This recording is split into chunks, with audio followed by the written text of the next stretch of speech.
نوجوان صبح تیاری کر کے مہنگا جوڑا پہن کے اور بڑی کریمیں لگا کے اور بڑا اپنے آپ کو تیار کر کے باہر جاتا ہے تو اس کے دل میں یہ خواہش نہیں ہوتی کہ لوگ مجھے دیکھیں؟ کس لیے نکلا ہے وہ؟ اگر وہ تیار ہو کے تیاری کر کے مرد یا عورت کوئی بھی باہر گیا تو کس مقصد کے لیے؟ اس کے سینے کے اندر یہ خواہش نہیں پیدا کہ لوگ مجھے دیکھیں گے؟ اور دیکھنے کے لیے اس نے یہ سارا کچھ کیا ہے۔ اب امام بیہقی جو حدیث لائے ہیں، حدیث کے لفظوں پہ غور کرنا، اب جو میں کہہ رہا ہوں، میرے نبی پاک صلی اللہ علیہ وسلم نے فرمایا لعنتی ہے وہ شخص جس نے دیکھا، اور حضور فرماتے ہیں وہ بھی لعنتی ہے جسے دیکھا گیا، جسے دیکھا گیا وہ بھی ملعون ہے۔ کس کی بات ہو رہی ہے؟ تو شارحین فرماتے ہیں جو تیاری اس لیے کر کے گیا تھا کہ مجھے دیکھا جائے، اپنے آپ کو اپنے رب کے حوالے کر دے، اس کی رحمتوں کے سپرد کر دے، اتنی دیر تک زندگی میں ٹھہراؤ نہیں آتا، قرار نہیں آتا۔ مشکات میں موجود ہے، اللہ کے پیارے رسول صلی اللہ تعالی علیہ وسلم کی مارداری کے لیے گئے تو صحابہ کرام فرماتے ہیں وہ بندہ نا اتنا پتلا نحیف اور لاغر ہو گیا تھا جس طرح چڑیا کا بچہ ہوتا ہے، کمزوری ضعف طاری تھا۔ تو محبوب کریم نے اسے دیکھا تو بڑے کریمانہ انداز میں کریم فرمانے لگے، تو کوئی دعا نہیں مانگتا، تو عافیت نہیں مانگتا اللہ سے؟ عرض کی یا رسول اللہ صلی اللہ تعالی علیہ وسلم، میں نے اپنے رب کی بارگاہ میں عرض کی ہے مالک قیامت کا عذاب بڑا سخت ہے، میں نہیں برداشت کر سکتا، تو نے اگر مجھے کوئی سزا دینی ہے تو یہی دے لے، قیامت کو نہ دینا۔ کہتے محبوب فرمانے لگے سبحان اللہ، او خدا کے بندے تو رب کی سزا دنیا میں بھی نہیں سہ سکتا، اللہ سے یہ بھی سوال نہ کر، تو رب سے کہہ ربنا آتنا فی الدنیا حسنتا وفی الآخرۃ حسنتا وقنا عذاب النار، تو رب سے دنیا میں بھی حسنہ مانگ، بھلائی مانگ، تو آخرت کے لیے بھی بھلائی مانگ، تو اس سے عافیت کا سوال کر، تو نے یہ سوال کیوں کیا؟ عرض کی یا رسول اللہ کرم ہو گیا ہے، مجھے سمجھ آ گئی، اب میں اسی طرح ہی کروں گا۔ عزیز دوست، ہم کہاں سہ سکتے ہیں؟ ہم دنیا میں رب کی سزا ہم نہیں سہ سکتے، ہم کمزور ہیں، تو گرمی نہیں سہ سکتے، شدید سردی نہیں سہ سکتے، شدت کی بھوک لوگ نہیں سہ سکتے، کوئی آزمائش نہیں سہ سکتے۔ وہ جو لوگ بعض اوقات کہہ دیتے ہیں نا جی فلاں چیز ہمارے اعمال کا نتیجہ ہے، تو میں کیا کرتا ہوں، نہ کو یار، ہم تو یہ بھی نہیں سہ سکتے، ہم کہاں برداشت کر سکتے، ہمیں تو وہ معاف ہی فرمائے، ہم حساب والے ہیں ہی نہیں، ہم تو صرف معافی والے ہیں۔ ہم سے نہ حساب پوچھے، اس نے حساب پوچھا تو پھر تو بڑی مشکل ہو جائے گی، اگر اس نے حساب پوچھا تو بڑی رسوائی ہو جائے گی، اگر حساب پوچھا تو مشکلات سامنے دکھائی دینے لگ جائیں گی۔ ہم سے تو وہ درگزر والا معاملہ کرے، ہم سے تو وہ کہے جا میں نے محبوب کے صدقے تجھے معاف کیا، جا تیرے لیے رحمت اور بخشش والا فیصلہ کیا۔ وہ کوئی سبب اس کی رحمت کسی سبب کو دیکھ لے اور درگزر کر لے۔ ہارون رشید نا اپنے محل کی چھت پہ ٹہل رہا تھا، سب سے اوپر والے چوبارے پر، نیچے سے حضرت بہلول دانا گزر رہے تھے، اوپر اس کے ساتھ سپاہی بھی تھے، گن مین بھی تھے۔ اس نے کہا یہ بابا تو ذرا اوپر اٹھاؤ۔ انہوں نے ایک ڈولی، ایک ٹوکری سمجھ لیں، اس کو رسیاں باندھ کے نیچے پھینکا۔ نیچے جو سپاہی تھے ان کو کہا کہ یہ بابا جی کو پکڑ کے اس میں بٹھاؤ۔ انہوں نے جبرن تھاما بابا جی کو، اس میں ڈالنا، اوپر والوں نے کھینچ لیا۔ 2-3 منٹ لگے۔ ہارون رشید کے سامنے حضرت بہلول دانا پہنچ گئے تو تھوڑے ناراض بھی ہوئے کہ یہ کوئی طریقہ تو نہیں نہ بلانے کا۔ ملاقات ہوئی تو کہا کیوں بلایا؟ کہنے لگا ایک مسئلہ پوچھنا تھا۔ فرمانے لگے بادشاہ ہے نا، تیرے مسئلے پوچھنے کا بھی اپنا ہی انداز ہے، پوچھ مسئلہ۔ کہنے لگا بابا پوچھنا تھا کہ آپ اللہ تک کیسے پہنچے؟ حضرت بہلول دانا چپ کر گئے۔ 2-4 منٹ کے بعد کہنے لگے جس طرح ابھی زمین سے تیرے تک نہیں پہنچا، بالکل اسی طرح پہنچ گیا اور رب کریم کی بارگاہ تک، اور وہ بھی جو اس نے کرم فرمایا ہے، ورنہ میں تو نہیں سمجھتا کہ میں پہنچ گیا، وہ بھی اگر تیری خوش گمانی ہے۔ ہارون رشید کہنے لگا مجھے سمجھ نہیں آئی. فرمانے لگے تو بادشاہ جو ہے اتنی جلدی کیسے سمجھ میں آئے گی تجھے بات؟ فرمانے لگے اگر میں تجھ سے ملنا چاہتا نا تو میں ایک درخواست لکھتا، پھر کسی وزیر سے سفارشی سائن کراتا، پھر وہ جمع کراتا، پھر مجھے ٹائم ملتا کہ فلاں دن فلاں تاریخ فلاں ٹائم آ جانا، پھر آ کے میں لائن میں لگتا. پھر بھی تو بادشاہ ہے، تیرا موڈ بنتا ملنے کا کہ نہ بنتا. جب میں چاہتا تو پتہ نہیں کتنا ٹائم لگ جاتا، جب تو نے چاہا ہے نا تو 1 منٹ بھی نہیں لگا. فرمانے لگے میں نے دعویٰ ہی نہیں کیا کہ میں جد و جہد کر کے پہنچوں گا، میں نے تو رب کی بارگاہ میں عاجزی کی ہے، پھر رب نے کرم فرمایا ہے، اسی نے مہربانی کی ہے. مانا کہ محبت کے سفر میں ہر گام پہ 100 مشکل ہے، لیکن یہ سفر آسان بھی ہے. اگر ساتھ تمہارا ہو جائے، اس کے کرم کا ساتھ رہا ہے، اس سے عافیت مانگی ہے، اپنے آپ کو اس کے سپرد کیا ہے تو اس نے کرم کر دیا. جب تک یہ مزاج نہیں ہم بناتے کہ مالک سے عافیت کا سوال کریں، لوگوں کو تو دھوکہ دیا جا سکتا ہے، رب اور رسول کو تو نہیں نہ دیا جا سکتا. وہاں تو دلوں کا خلوص ہی پہنچتا ہے، وہاں تو نیتوں کا حسن ہی پہنچتا ہے. تو اللہ تبارک و تعالیٰ سے جب بھی سوال کیا جائے، دنیا اور آخرت کی بہتری کا سوال کیا جائے. ایک لفظ ہے حدیث پاک میں جس کو عافیت کہتے ہیں. ترمذی شریف میں حضرت سیدنا عباس بن عبد المطلب رضی اللہ تعالیٰ عنہ آپ کی روایت موجود ہے. فرماتے ہیں میں نبی پاک صلی اللہ تعالیٰ علیہ وسلم کی خدمت عالی مرتبت میں حاضر ہوا تو میں نے عرض کی یا رسول اللہ صلی اللہ تعالیٰ علیہ وسلم مجھے ایسی چیز بتائیں جو میں اپنے رب سے مانگوں. چیز مانگنی ہوتی ہے نا، بعض اوقات موقع ملتا ہے تو کئی دفعہ انسان امتحان میں آ جاتا ہے کہ اب مجھے موقع مل گیا ہے، مجھے کہا گیا ہے کچھ مانگ لو، تو بھلا میں کیا مانگوں. حضرت عباس بن عبد المطلب رضی اللہ تعالیٰ عنہ نبی پاک علیہ السلام کے پیارے چچا جان ہیں، عرض گزار ہے یا رسول اللہ صلی اللہ علیہ وسلم مجھے بتائیے میں اپنے رب سے مانگوں تو کیا مانگوں؟ تو حضور نے فرمایا رب سے عافیت مانگو. کہتے میں کچھ دن رکا، کچھ دنوں کے بعد پھر حاضر بارگاہ ہوا اور عرض کی یا رسول اللہ صلی اللہ تعالی علیہ وسلم مجھے بتائیے میں اپنے مالک سے مانگوں تو کیا مانگوں؟ تو حضور نے پھر فرمایا اللہ سے مانگنا تو عافیت مانگنا. بزرگ فرماتے ہیں یہ عافیت کیا ہے؟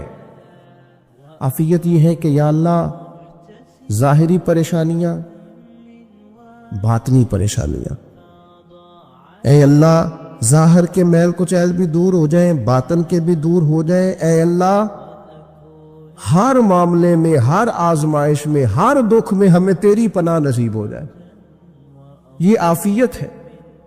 اور صوفیہ کرام فرماتے عافیت سے بڑی نعمت کوئی نہیں اگر کسی کو میسر آئے تو، عافیت سے بڑا حسن کوئی نہیں اگر کسی شخص کو یہ نصیب ہو جائے. اور ایک اللہ والے نے تو ایک اور بڑا خوبصورت ترجمہ یہاں کیا ہے، وہ کہتے ہیں عافیت کا مطلب ہے دل کا قرار، عافیت کا مطلب ہے باطن کا سکون، عافیت کا مطلب ہے انسان کے مزاج کا حوصلہ، ٹھنڈک، بردباری. اس بندے کو عافیت نصیب ہو جاتی ہے گویا اللہ اسے سکون کی دولت عطا فرما دیتا ہے. تھوڑے پیسوں میں بھی سکون، بغیر شہرت کے بھی سکون، کوئی بات مان لے تب بھی سکون، کوئی دھتکار دے پھر بھی سکون، لوگوں کی گڈ بک میں ہو پھر بھی سکون. اور اگر لوگ سارے مخالفت میں آ جائیں تو چونکہ اللہ نے عافیت دی ہے پھر بھی سکون. اللہ تعالیٰ نے ان لوگوں کو قرار کی دولت، اللہ سے عافیت مانگی جائے. اس میں دنیا کی بھی بھلائی شامل ہے، آخرت کی بھی بھلائی شامل. نبی اکرم صلی اللہ تعالی علیہ وسلم توجہ دلاتے کہ اللہ سے تم عافیت مانگو، ہمارا نہ جی. کیونکہ سب سے بڑا مسئلہ روحانی تربیت کا ہے. ہمارے ہاں باتیں ڈھیر سارے لوگوں کو آتی ہیں اور بہت زیادہ آتی ہیں. منصوبہ بندی کرنا، پلاننگ کرنا، اپنے معاملات کو خود سے کیسے لے کے چلنا ہے، کیسے ٹھیک کرنا ہے، اپنے حق میں دنیا کو کس طرح قائل کرنا ہے، یہ ڈھیر سارے لوگوں کو آتا ہے. اور اپنے حق میں دلائل کس طرح قائم کرنے ہیں، اس میں بہت سارے لوگ خود کفیل ہوتے ہیں، انہیں کسی سے مشاورت کی بھی ضرورت نہیں ہوتی۔ لیکن اللہ کی بارگاہ سے اپنا رشتہ کیسے جوڑنا ہے، مالک سے کرم کا سوالی کس طرح کر کے ہونا ہے، اللہ سے عافیت کا سوال کیسے کرنا ہے، یہ چونکہ روحانی تربیت میں ہمارا مزاج نہیں ہوتا، لہذا ہم اس طرف جاتے نہیں۔ ہم وہ اپنی مرضی کی چیزیں، یعنی وظیفہ پوچھ کے گیا ایک صاحب، کچھ عرصے کے بعد آئے ہیں تو آ کے کہتے ہیں مولانا صاحب، پیر صاحب یا قاری صاحب یا فلاں صاحب، کسی سے بھی پوچھ کے گئے کہ جس کو نیک آدمی جانا، پھر لوٹ کر آ کے کہتے ہیں کہ آپ نے وظیفہ بتایا تھا پر کام کوئی نہیں ہوا۔ تو میں تو صاف کہتا ہوں اور کھلے دل سے کہتا ہوں کہ بھئی وظیفہ آپ کو بتایا تھا کہ اللہ کی رحمت متوجہ ہوگی، خدا کی رحمت کو آواز دینے کے لیے وظیفہ دیا تھا۔ کوئی بھی وظیفہ رب کو مجبور تو نہیں نہ کر سکتا معاذ۔ اور وظائف کس لیے پڑھے جاتے ہیں کہ جلدی سے معاملات ٹھیک ہو جائیں، میرے حق میں چیزیں بہتر ہو جائیں، تو اللہ کی رضا کے لیے پڑھے جاتے۔ تو وظائف کو، عبادات کو، نوافل کو، تلاوت کو، درود پاک کو تو رضا الہی کا ذریعہ بنانا چاہیے۔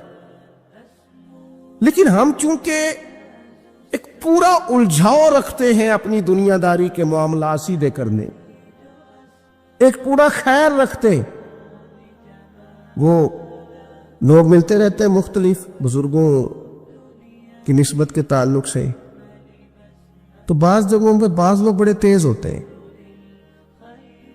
یعنی ان سے آپ کی ملاقات ہوتی ہے تو بندے کو محسوس ہوتا ہے کہ یار اسے تو پہلی ساری باتوں کا پتہ ہے، اور کئی دفعہ ان سے ملنے کے بعد احساس ہوتا ہے کہ یار اس سے تو تھوڑا سیکھ ہی لیتے تو بہتر تھا، یہ تو بات بڑی آگے نکل گئی۔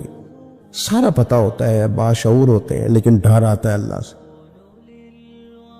اتنا باشعور آدمی، سمجھدار، پنچایت، پریا، لوگ، دین، دنیا سارا پتہ ہے، نماز کا ٹائم آ گیا تو وہ چھپتا پھرتا ہے، اس کی طبیعت پر بوجھ بن رہا ہے معاذ اللہ اللہ کے حضور حاضر ہونا، اسے خیر کا کام کرنا پڑ رہا ہے تو وہ ادھر ادھر نکلتا جا رہا ہے۔ تو سوال یہ ہے کہ پھر یہ شعور کا کیا مطلب رکھا ہوا ہے ہم نے؟ پھر اللہ سے دعا کرنے کی ضرورت نہیں۔ وہ حضرت عارف رومی رحمۃ اللہ تعالی علیہ فرمایا کرتے تھے بعض لوگوں کو رب سارا کچھ دیتا ہے، سجدے کی توفیق نہیں دیتا۔ اس کا مطلب یہ ہے کہ وہ کہتا ہے یہ سارا کچھ لے اور نکل جا، میرے گھر نہ آنا، رکھ سارا کچھ پاس۔ رب سے عافیت مانگی جائے، اس سے اس کا فضل مانگا جائے، اس سے اس کا کرم مانگا جائے۔ اللہ کے پیارے رسول صلی اللہ تعالی علیہ وآلہ وسلم اس عافیت مانگنے پر زور دیتے، توجہ دیتے۔ میں آپ کو صحیح بتاتا ہوں، رب نے اگر کسی بندے کو عافیت میں رکھا ہو نا، تو حالات کیسے بھی برے چل رہے ہوں اس کا بگاڑ کچھ نہیں سکتے۔ اور اللہ تعالیٰ معاف کرے، 100 دفعہ خاکم بدہن اگر کسی وقت اس کے کرم کی نگاہ پھر جائے تو پھر سارے اسباب سمیت بھی انسان اپنے پیروں پہ کھڑا نہیں رہ سکتا۔ اس سے جب تک طلب کرم نہیں ہوتا، طلب عافیت نہیں ہوتی، اس کی بارگاہ سے جب تک بندہ مومن پورا رجوع نہیں کرتا، یہ عافیت اتنی اعلیٰ چیز ہے کہ نبی پاک علیہ السلام نے فرمایا آذان اور اقامت کے درمیان جو وقت ہوتا ہے اس میں دعائیں رد نہیں ہوتی۔ دعا مانگا کرو گے تمہاری اللہ اپنے فضل سے قبول کر لے گا۔ عرض کی یا رسول اللہ کیا مانگے؟ تو فرمایا عافیت مانگو رب سے۔ حضرت انس بن مالک حدیث کے راوی ہے رضی اللہ تعالیٰ عنہ، یہاں بھی فرمایا یہ عین قبولیت کا ٹائم ہے، اب اللہ سے عافیت مانگ لو، اس کی پناہ۔ ہم دعاؤں میں بھی محدود ہو جاتے ہیں۔ رب دا طالب کوئی نہ ملیا، جو ملیا طالب زردہ ہو۔ دعاؤں میں بھی حد بندی۔ بعضوں کا بچے بھی تربیت کرتے ہیں نا، ایک مولانا ہے، ان کا خیال ہے کہ انہوں نے مجھ سے کچھ پڑھا ہے تو کبھی کبھی استاد جی کہہ دیتے ہیں، بہت پرانی بات ہے، انہوں نے مجھے فون کیا کہ اگر آپ ابھی تشریف لائے، تو میں نے کہا پتر دعا مانگ، اللہ کو چھوٹی جی گڈی دے وے۔ تو اس بچے نے میری بڑی تربیت کی، کہنے لگا استاد جی اللہ کو لو منگنی ہے تو بڑی ساری منگو، آپ نے محدود کیوں کیا کہ بھئی یہ چھوٹی سی اللہ گاڑی کیوں اللہ چھوٹی دے، رب دے تو بڑی دے، اور رحمت سے دے، اللہ سے مانگنی ہے نا جی۔ ہم تربیت نہیں لیتے۔ میں نے اس کا شکریہ ادا کیا، میں نے کہا بیٹے تو نے بڑی سونی بات کی، اللہ تجھے اس کا اجر عطا کرے، اللہ تجھے برکات عطا کرے۔ اگر آپ نے سیکھنا ہے تو پھر آپ سیکھ لیں گے، اور اگر نہیں سیکھنا تو پھر یہی کہنا ہے ساری عمر لنگ گئی بندہ کو نہیں ملیا، چونکہ مزاج نہیں ہے نا سیکھنے کا، اس لیے پھر ملا ہی کوئی نہیں، پھر ساری زندگی کو میسر ہی نہیں آیا، کسی نے نصیحت ہی نہیں کی، کوئی آنکھوں کو بھایا ہی نہیں، خود ہی بڑے سیانے تھے، خود ہی بہت بڑے تھے، اپنا قد بھی بڑا اونچا تھا، سب ٹھگنے چھوٹے اور کمزور اور بوڑے نظر آئے۔ عزیز بھائی، جب عافیت، ایک بزرگ تھے ہر وقت اللہ سے عافیت مانگتے تھے، ہر وقت اللہ سے عافیت مانگتے تھے، ہر وقت عافیت مانگتے تھے۔ لوگوں نے پوچھا، لوگ ان کو صالح جانتے تھے، نیک سمجھتے تھے، کہ حضور آپ اور کوئی دعا مانگتے نہیں، عافیت ہی مانگتے ہیں۔ فرمانے لگے میں مانگا کرتا تھا شروع میں، بعد میں خیال آیا ہے اور بھی دعائیں مانگا کرتا تھا، یہ احساس بعد میں نصیب ہوا۔ فرماتے میں مزدوری کرتا تھا، مال برداری کرتا تھا، ایک جگہ پہ ڈیوٹی کر رہا تھا تو تھک گیا، اور وہ جو کام لینے والے لوگ تھے ان کا رویہ بھی بڑا ترش تھا، تکلیف ہوئی، تو میں نے اپنے مالک کی بارگاہ میں عرض کی، مالک اگر 2 روٹی بغیر مجھے مشقت کے مل جائے دن میں تو تیری بارگاہ تو بڑی کریم ہے، کہتے میں نے یہ دعا مانگ لی۔ ذرا میں تھوڑا آگے بڑھا تو 2 بندے آپس میں لڑ رہے تھے، میں ان کی صلح کرانے کے لیے، انہیں بچانے کے لیے آگے بڑھا، تو میں جس کو چھڑا رہا تھا دوسرے نے میرے اوپر ضرب لگا دی، میرا بھی سر پھٹ گیا۔ تھوڑی دیر کے بعد وہاں پولیس آ گئی، وہ تینوں کو لڑنے والا سمجھ کے اٹھا کے لے گئے، مجھے جیل ہو گئی۔ 2 روٹیاں بغیر مشقت کے روز ملنی شروع ہو گئی۔ دعا مانگی تھی نا کہ یا اللہ 2 روٹیاں مل جائے نا بغیر مشقت کے، کہتے وہ 2 روٹیاں روز ملتی، کوئی کام نہیں کرنا پڑتا، پر جیل ہو گئی۔ فرماتے میں بڑا پریشان تھا، روز روٹیاں پابندی سے آتی اور بہترین آتی، کھانا ملتا۔ پھر کچھ عرصے کے بعد میں نے سوچا کہ یار یہ دعا تو قبول ہو گئی نا تیری، اب تو اگر اس پر کوئی الگ بات کرے گا تو وہ تو غلط کرے گا۔ کہتے پھر خود ہی میرے دل میں اللہ نے بات ڈالی، اور میں نے عرض کی مالک 2 روٹیاں نہیں، مجھے تو عافیت چاہیے، مجھے تو عافیت دے، میرے اوپر تو کرم فرما، تو نظر رحمت کر، جے ایک قطرہ بخشے مینوں، جے ایک قطرہ بخشے مینوں تے کام بن جاندا ہی میرا، مہربانی کر عافیت عطا کر۔ فرماتے پھر خدا نے کرم کیا، کہاں سے اسباب بنے میرے جیل سے چھوٹنے کے، کون کون میرے ضمانتی بنے اللہ ہی جانتا ہے۔ فرماتے ہیں دروازے بھی کھل گئے، رزق بھی ملتا ہے، صحت بھی میسر ہے، سجدہ بھی کر لیتا ہوں، سویرے تلاوت بھی کرتا ہوں، شام کو مدینے والے کی بارگاہ میں راج کے درود و سلام بھی عرض کرتا ہوں، میں ممکن ہوتا ہے تو کسی غریب کی داد رسی بھی کرتا ہوں۔ اب سمجھ آئی ہے، ربنا آتنا فی الدنیا حسنۃ وفی الآخرۃ حسنۃ وقنا عذاب النار۔ اب سمجھ آئی ہے رب سے جب بھی مانگنا ہے عافیت ہی مانگنی ہے، اس سے کرم مانگ۔ ہم نے محدود دعائیں رکھی ہوئی ہیں، محدود، وہ جی فلانا کام میرا ہو جائے تو بھئی وہ ایک ہو گیا، اس کے بعد پھر نئی ٹینشن بن جائے گی، نہیں میں جی بچوں کی شادی کر لوں جی پھر میں فارغ ہوں۔ آپ شادی کر کے دیکھیں، لاگو پتہ جائے گا کیسے فارغ ہوتے ہیں۔ آپ یہاں رکتے کیوں ہیں؟ آپ خدا سے عافیت کیوں نہیں طلب کرتے؟ اس کی بارگاہ سے وہ کیوں نہیں مانگتے کہ جو ایک قطرہ ملے تو دنیا اور آخرت کے سارے کام ہو جائے؟ اس سے اس کی رحمت کا سوال کرے، اس سے اس کے کرم کا سوال کرے۔ اللہ کی بارگاہ میں بھی حاضر ہونا اور جچی تلی اور جناب ناپ تول کر اور محدود چیزوں کا سوال کرنا، مالک سے مانگے، اور وہ جب دیتا ہے تو دیتا بھی بے حساب ہی ہے۔ وہ جب عطا کرتا ہے تو کرم کے دروازے کھول کے عطا کرتا ہے، ورنہ تو ایک الجھن سے انسان نکلتا ہے دوسری میں الجھ جاتا ہے، ایک گتھی کو سلجھاتا ہے۔ پھر اقبال رو پڑے تھے، کہنے لگے میں عقل کی گتھیاں سلجھا چکا ہوں، یا رب مجھے صاحب جنوں کر دے، اللہ یہ بڑا میں نے ہیر پھیر دیکھ لیا، مجھے دیوانہ بنا، اب مجھے جنون ہو، اب میں کسی کے لیے رویا کروں، اب میں کسی کی یاد میں تڑپا کروں۔ حضرت اویس کرنی رضی اللہ تعالیٰ عنہ کرن کے رہنے والے تھے، دور رہ کے ہم لوگ نا دور یہاں سے آواز دیتے کہ یا رسول اللہ کوئی سبب لگ جائے تو ہم مدینہ شریف حاضر ہو جائیں۔ میرے اصحاب رحمۃ اللہ علیہ فرمایا کرتے تھے جو دور رہ کے بھی نبی پاک کی صحیح بات مانے نا، مصطفیٰ کریم اسے وہیں دیدار عطا کر دیتے۔ شرط یہ ہے کہ مانے صحیح کر کے، دور رہ کے۔ دلیل کیا ہے؟ حضرت ویسے کرنی تو پاس رہے ہی نہیں، لیکن محبوب کے طریقے پر صحیح کر کے عمل کیا، نبی پاک علیہ السلام کی سنت پر صحیح کر کے عمل کیا، حضور کی باتوں کو صحیح کر کے مانا۔ قریب نہیں تھے، کرن میں تھے، دور تھے، لیکن میرے محبوب نے بٹن کھول کے یمن کی طرف چہرہ مبارک کر کے ٹھنڈی سانس لے کے فرمایا ادھر سے نا مجھے رب رحمان کی خوشبو آتی ہے، ادھر سے مجھے رب رحمان کی خوشبو آتی ہے، بھائی تو بات مان، تو جہاں بھی ہے۔ حضرت اویس کرنی رضی اللہ تعالیٰ عنہ مسلمان ہوئے، بڑا دل چاہتا تھا حضور سے ملنے کو، آئے بھی 2 دفعہ، آپ نے باتیں سنی ہوئی۔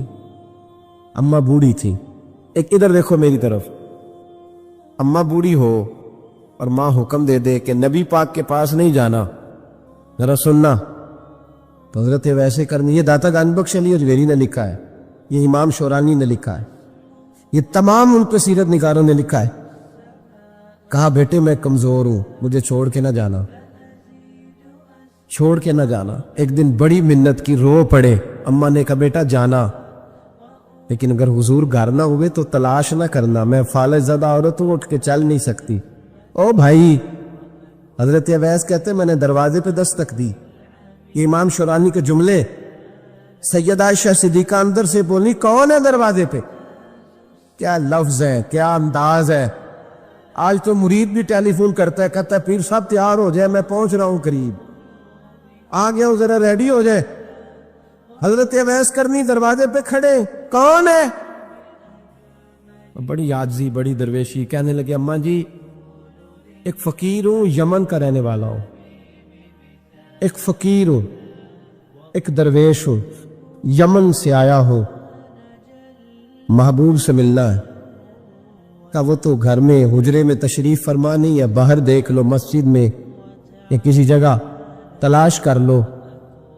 حضرت اویس کرنی کی آنکھوں میں آنسو آئے، کہنے لگے وہ آئے تو بتا دینا کہ ایک کرن سے فقیر آیا تھا۔ یہ امام شورانی کا جملے ہیں۔ حضرت عائشہ کہتے ہیں مجھے بتانا نہیں پڑا، محبوب گھر آئے تو آتے ہی پوچھنے لگے عائشہ کوئی آیا تھا؟ علم غیب رسول کے منکر اس حقیقت کو بھول جاتے ہیں، غیب مانا کہ راز ہے، لیکن راز اپنوں سے کب چھپاتے ہیں؟ نبی کریم صلی اللہ علیہ وسلم کوئی آیا تھا؟ حضرت عائشہ نے سوال عرض کی یا رسول اللہ آپ کو کیسے لگا؟ حضور فرمانے لگے کسی کی خوشبو آ رہی ہے، کسی کی، یہ امام شورانی کے لفظ ہے، کسی کی، اگرچہ غالب خوشبو خود محبوب کی ہے، کسی کی خوشبو آ رہی ہے۔ کہ حضور کرن کا رہنے والا کو فقیر آیا تھا، سلام چھوڑ کے چلا گیا۔ جناب عائشہ کہتے ہیں حضور کی آنکھوں میں آنسو آئے۔ میں نے کہا حضور وہ گیا کیوں؟ تو محبوب نے فرمایا اس کی ماں بوڑھی ہے، اس کی ماں۔ محبوب اگر اماں کے لیے کہتے ہیں چل سکے نا تابی بنے، وہ سیابی نہیں بن سکے، تابی، تو تبلیغ کرنے کیسے چلا جاتا ہے بیمار ماں کو چھوڑ کے؟ تو پیر صاحب کے ڈیرے پہ کیسے پہنچ گیا اماں کو چھوڑ؟ تجھے کس نے اجازت دی کہ ماں باپ بوڑھے تھے اور تو کہے جی میں وہاں جا رہا ہوں، میں نے چلے کرنے، وظیفے پڑھنے؟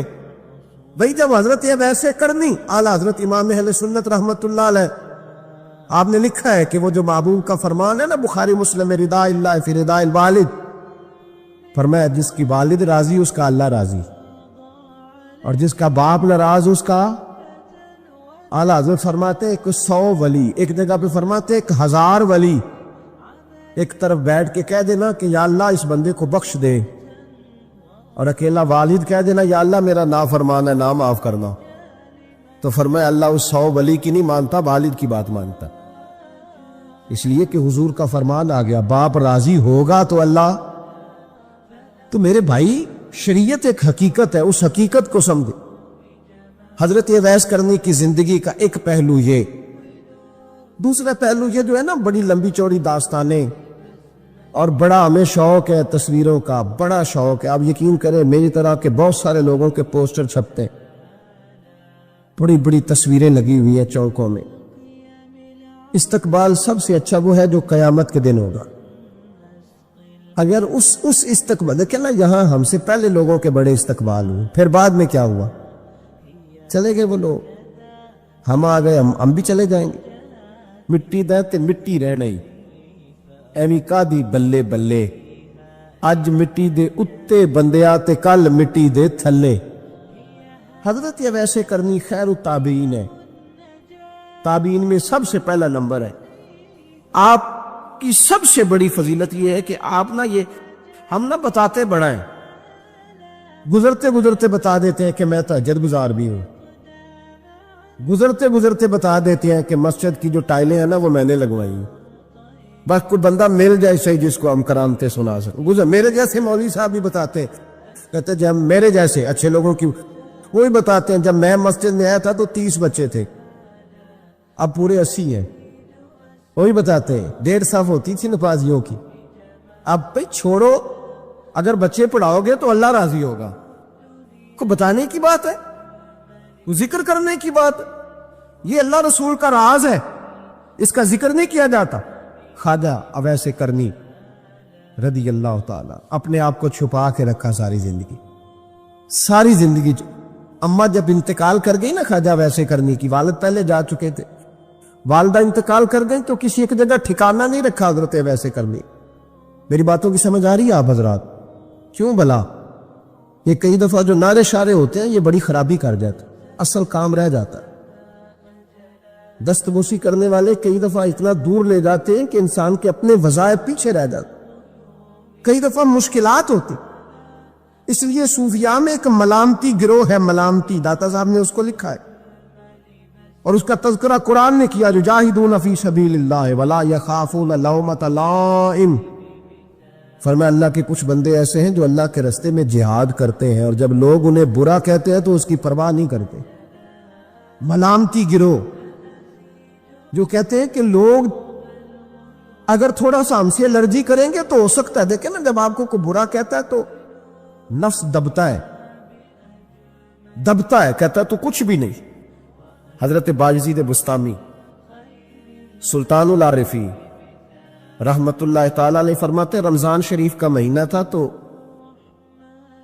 میں گزر رہا تھا بستام کے بازار سے، لوگ دکانوں سے اٹھ اٹھ کے مجھے ملنے آنے لگے، تو میرا نفس مجھے کہنے لگا باجزید اتنی شان تو آج بادشاہ کی بھی نہیں جتنی تیری ہے،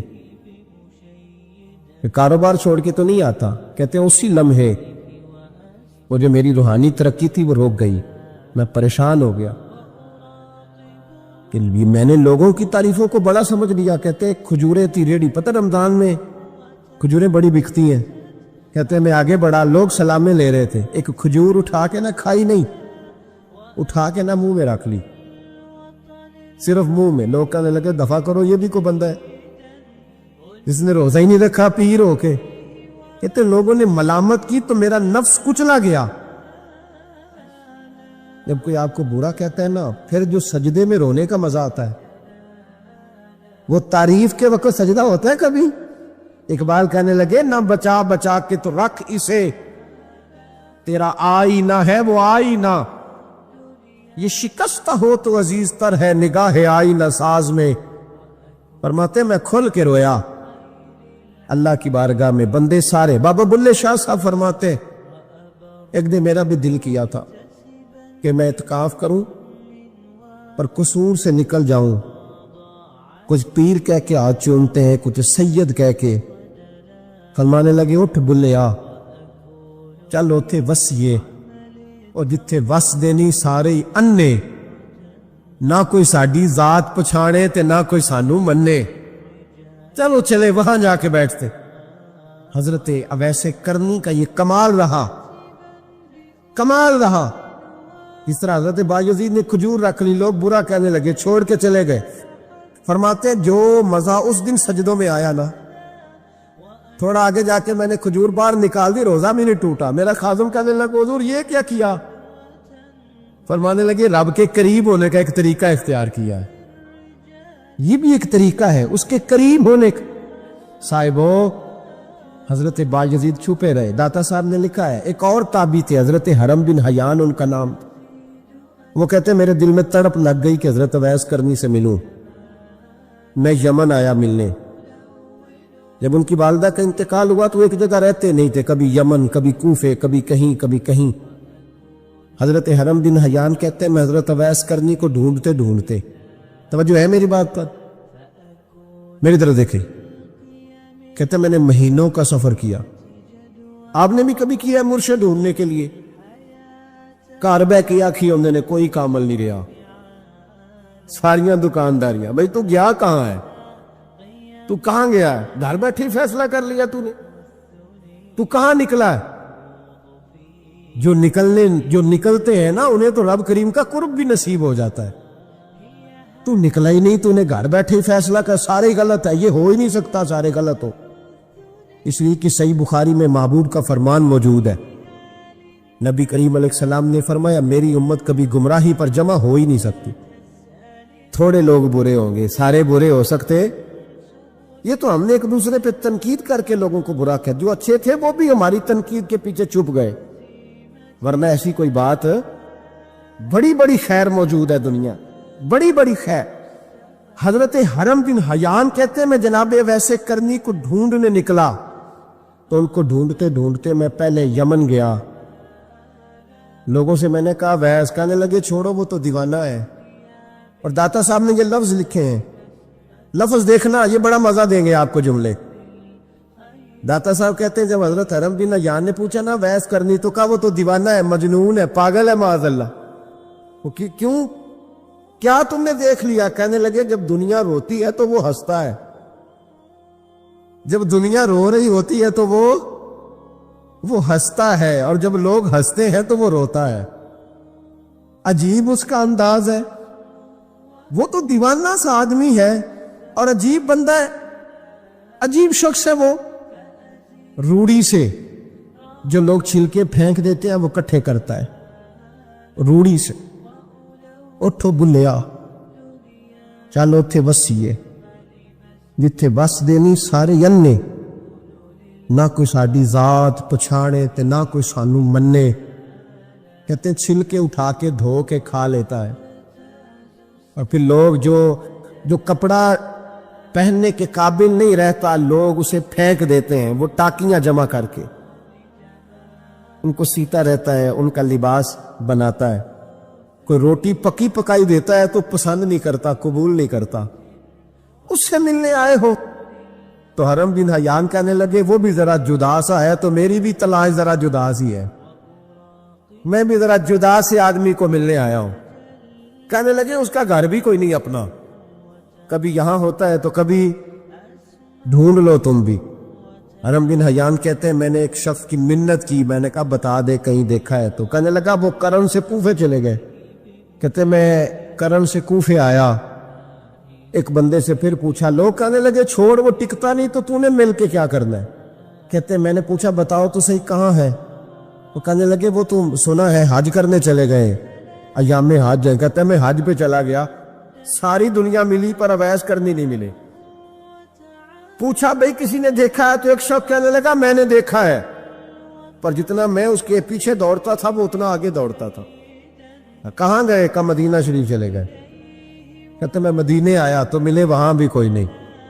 میں نے کہا ویس اگر آپ کی بے نیازی سچی ہے، کسی سے ملنا نہیں چاہتے، تو میری بھی تڑپ بڑی سچی ہے، میں بھی مل کے چھوڑوں گا، میں بھی مل کے چھوڑوں گا۔ اگر آپ کی اگر یہ سچی ہے نا بے نیازی، بے نیاز تھے، سانو تخت ہزارے دی لوڑ کی نالے کی لگے شہر بمبول دے نال، اسی اپنی بال کے سیکنے ہیں، سانو کی لگے کسی اور دے نال۔ اگر آپ کی بے نیازی سچی ہے تو میری طرف بھی بڑی سچی۔ کہتے ڈھونڈتے ڈھونڈتے میں پہنچ گیا پھر دوبارہ کوفے کے قریب نہر فرات جہاں امام علی مقام شہید ہوئے. کہتے ہیں جب میں پہنچ گیا تو وہ ساری علامتیں، داڑھی ان کی کہیں کہیں تھی، گھنی نہیں تھی، اور ان کے ہاتھوں پر برس کے نشان تھے، وجود پتلا سا، قد لمبا. کہتے ہیں وہ جو میں نے ساری نشانیاں سنی تھی وہ مجھے نظر آ گئی. وہ نہر فرات کے کنارے وضو کر رہے تھے. جب وہ وضو سے فارغ ہوئے تو چہرہ ابھی پانی کی طرف تھا. میں نے کہا السلام علیکم، سلام لی تو پتہ منہ نہیں میری طرف کیا، چہرہ ادھر ہی رکھا. کہنے لگے وعلیکم السلام یا حرم بن حیان، کن فیکون تے کل دی گل ہے. وعلیکم السلام یا حرم بن حیان، یار تو نے نہیں پیچھا چھوڑا، پہنچ ہی گئے ہو، آ ہی گئے ہو. کہتے ہیں میں نے کہا حضور آپ اویس، آپ کون ہیں؟ آپ کون ہیں؟ تو کہنے لگے میں وہی ہوں جسے تو کئی مہینوں سے تلاش کر رہا ہے. تو میں نے کہا حضور آپ میرا نام کیسے جانتے ہیں؟ یہ کشف المحجوب پڑھ رہا ہوں داتا صاحب کی، میرا نام کیسے جانتے؟ تو حضرت اویس کرنی کہنے لگے عرفت روحی من روحی کا، میری روح آپ کی روح کی واقف ہے. امام غزالی رحمۃ اللہ علیہ وصال کر گئے. ایک آدمی آپ سے بڑی محبت کرتا تھا، وہ کہتا مجھے امام صاحب خواب میں ملے. تو میں نے کہا حضور انتقال کے بعد آپ پہ کیا گزری؟ تو فرمانے لگے میں نے اپنے رب کو بڑا ہی کریم پایا ہے، میں نے اپنے مالک کو بڑا ہی مہربان پایا ہے، وہ بڑا معاف کرنے والا ہے. تو فرمانے لگے میں نے عرض کی کہ حضور آپ نے دین کی نوکری بڑی کی، خدمت بڑی کی، کتابیں لکھی، درس تدریس واعظ نصیحت تبلیغ، بڑا کچھ کیا، اس سبب سے اللہ نے آپ کو معاف کیا. تو امام غزالی فرمانے لگے نہیں بھائی، سبب تو کوئی اور چیز بنی ہے. کب وہ کیا؟ تو امام صاحب فرمانے لگے میں ایک دن تحریر لکھ رہا تھا تو اپنا قلم میں نے سیاہی میں ڈبویا، گرمی بڑی شدید تھی. جب اس قلم کو میں لکھنے کے لیے اٹھا رہا تھا نا تو ایک مکھی آ کے بیٹھ گئی اور وہ سیاہی چوسنے لگی. میرے دل میں خیال آیا بیچاری پیاسی ہے، چلو اچھے طریقے سے چوس لینا، اس کی گرمی تھوڑی ٹھنڈی ہو جائے تو میں دوبارہ سے سیاہی لگا لوں گا. فرماتے میں نے اسے وہ موقع دیا، اس نے اچھے طریقے سے اس سیاہی کو پی لیا، وہ تو اڑ گئی، بات ختم ہو گئی، میں بھول گیا، کبھی یاد ہی نہیں آیا.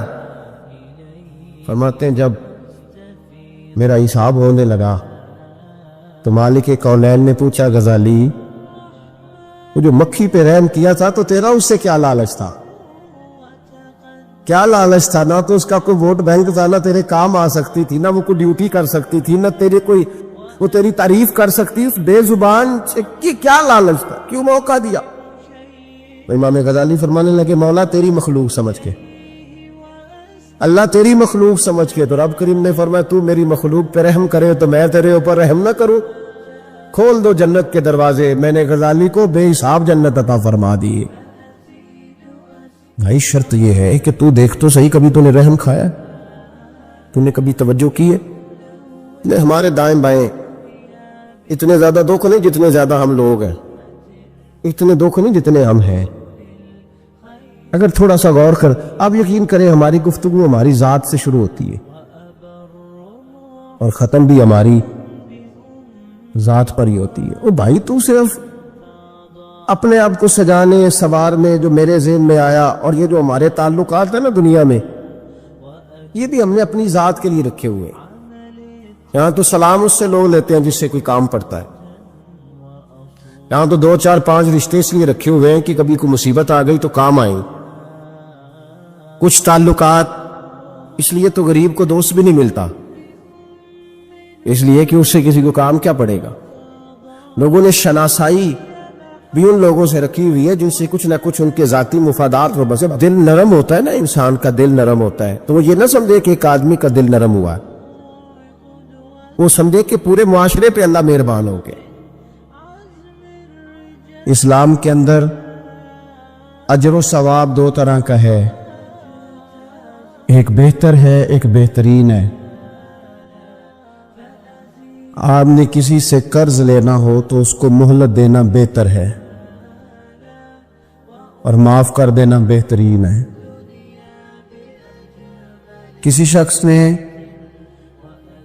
آپ کے ساتھ زیادتی کی ہو تو اتنی ہی زیادتی اس کے ساتھ کر لینا جائز ہے، لیکن اسے معاف کر دینا یہ بہترین ہے۔ تو فرمایا وہ پہلے کان لگا کے سنتے ہیں، پھر بہترین بات کی پیروی کرتے ہیں، ان میں سے جو زیادہ اچھی چیز ہے اس کے مطابق عمل کرتے ہیں۔ اولئک الذین ھداھم اللہ، یہی لوگ ہیں جنہیں اللہ نے ہدایت عطا فرمائی ہے۔ وَأُولَئِکَ هُمْ أُولُو الْأَلْبَابِ، اور فرمایا یہ لوگ عقل والے ہیں، یہی ہیں جنہیں اللہ نے ہدایت دی، اور یہ صاحبان عقل ہیں۔ ایک دنیا کے اندر عقل وہ ہے جس کا لوگ بہت زیادہ استعمال کرتے ہیں، تو وہ عقل انہیں بعض اوقات گمراہی کی جانب لے جاتی ہے۔ اس عقل کی بات بھی اقبال نے کہی ہے، فرماتے ہیں کہ عقل عیار ہے، 100 بھیس بنا لیتی ہے۔ اس کے لیے عیار کا لفظ کہا، اور دوسرا پہلو دیکھیے عیار کے مقابلے میں لفظ کیا کہا۔ عقل عیار ہے، 100 بھیس بنا لیتی ہے، عشق بیچارہ۔ عقل عیار اور عشق بیچارہ، دیکھیں اس کے مقابلے میں جو جملہ دیا ہے، جو لفظ دیا ہے، یعنی لفظ عیار آپ جب بولتے ہیں عیار بڑا چلاک ہے، بڑا یار ہے، بڑا مکار ہے، تو زاویہ کیا بنتا ہے؟ اور جب آپ بیچارہ بولتے ہیں تو وہ بیچارہ، اب زاویہ دیکھیے کیا کھینچا، کہنے لگے عقل عیار ہے، 100 بھیس بنا لیتی ہے، عشق بیچارہ، نہ ملا ہے نہ زاہد نہ حکیم، یہ کچھ بھی نہیں، یہ بیچارہ کچھ بھی نہیں، بیچارہ جو ہوا۔ تو عقل کی طرف تو قرآن و سنت نے توجہ دلائی ہے، لیکن عقل سے مراد ہے فہم ہو، فراست ہو، حلم ہو، بردباری ہو، عاجزی ہو، غور فکر کرنے کا مزاج ہو، کسی چیز کو پورے شعور کے ساتھ بندہ قبول کرے۔ آج کل جن چیزوں کو لوگ عقل سمجھتے ہیں نا، وہ عقل نہیں ہے، وہ چالاکی ہے۔ آج کل لوگ عقل مند نہیں ہیں، چالاک ہیں۔ چالاکی اور چیز کا نام ہے، تیز تراری اور چیز کا نام ہے، عقل مند ہونا اور چیز کا نام ہے۔ یہ جو شطرنج کے ہیر پھیر سے لوگ دنیا چلاتے ہیں، یہ عقل مند نہیں ہوتے، یہ چالاک ہوتے ہیں۔ ہمارے ہاں ڈھیر سارے لوگ اپنی زندگی، اپنا گھر، اپنا کاروبار چالاکی سے چلاتے ہیں۔ چالاکیاں لمبی نہیں چلتی، ان کے پول کھل جاتے ہیں۔ تیزیاں لمبی نہیں چلتی، جلدی مکر واضح ہو جاتے ہیں۔ چالاک آدمی کے دوست نہیں ہوتے۔ آپ کسی کے ساتھ سیاست کے ساتھ زندگی گزار رہے ہیں تو وہ بھی آپ کے ساتھ سیاست ہی کر رہا ہے۔ جب آپ فہم کے ساتھ چلتے ہیں، فراست کے ساتھ، اب عقل کیا ہے؟ نبی پاک صلی اللہ تعالی علیہ وسلم نے فرمایا، کسی نے پوچھا یا رسول اللہ صلی اللہ علیہ وسلم بہترین مومن کون ہوتا ہے؟ تو نبی پاک علیہ السلام نے فرمایا جس کا اخلاق زیادہ اچھا ہو۔ تو یا رسول اللہ عقل مند کون ہوتا ہے؟ تو نبی پاک علیہ السلام نے فرمایا عقل مند وہ ہوتا ہے جو موت کو کثرت سے یاد کرے اور اپنی آخرت کی تیاری کرے۔ یہ عقل ہے، یہ شعور ہے۔ لیکن وہ چالاکی کے ساتھ دنیا داری میں بڑا اپنا نام بنا لے، بڑے پیسے جمع کر لے، بڑا جناب گھروندہ تیار کر لے، تو یہ چالاک ہے، عقل مند نہیں۔ فہم والے بنے، شعور والے بنے، اپنی زندگی فہم کے ساتھ گزاریں۔ آپ اپنے شعور کی بلندی کی طرف بڑھیں، اپنے بچوں کو تیز نہ کریں، چالاک نہ کریں، تو ایک درویش سے میری ملاقات ہوئی تو وہ بڑے بھولے بھالے تھے، ان کے بچے بھی بھولے بھالے تھے. تو میں نے سارے خاندان میں سب بھولے بھالے لوگ دیکھے، تو میں نے ان سے کہا کہ یہ کیا ماجرا ہے؟ تو کہنے لگے ہمارے دادا جی نے دعا کی تھی کہ یا اللہ میرے بچے چالاک نہ ہوں، یہ شاطر نہ ہوں، تیزیاں نہ کرنی آتی، یہ بھولے ہوں، درویش ہوں، ساتا ہوں.